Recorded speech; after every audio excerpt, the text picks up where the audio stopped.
generally where vachipa mawarning aiwa kune maleaders vakomana vari kupusha for 2030 achivaudza kuti vakomana tisati tatanga kana kukomera pane zvamuri kutaura tangai mambova nerespect. Sana pena mashoko anobuda chitogwa panapa ashamisa vanhu vanyazoona kuti aiwa generally ndiye munhu anyatsokurwa mumatured politics. Ndibva subscribe like or turn on the bell icon.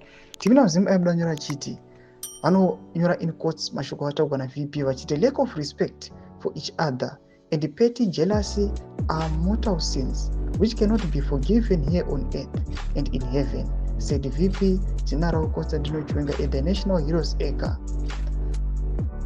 As we strive to develop our country, what must always guide us is the need to shun hatred and to embrace each other through love, tolerance, and forgiveness.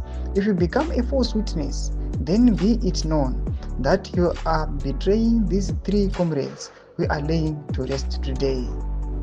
Also to those whom we laid here and at various shrines across the country, and indeed those who are buried in mass graves in neighboring countries, let us remember that we lost over 50,000 Zimbabweans, combatants, Mujibas, and Chimundos, and our parents and children during the War of Liberation. Mashoko anotogwa naGeneral achiti aiwa vakomana tichiona kuti vakomana vanhu vakarwira nyika yedu kuti ive nerusununguko. Panapa we must respect each other. Tobvisa aiwa zvejealous kana zvegodo. Kana munhu aiwa anga achifanira kuva tena position yake, vanhu vafanira kuva nejealous inoda kutozoona kuti anozowana mabenefits akaita sei. Generally vanhu vachiti ngatirangarire kuti pane vamwe vanhu vakarwira hondo yerusununguko ratiri kuona kuti nyika yose iri kufightra for freedom pakuva ino munyika yeZimbabwe.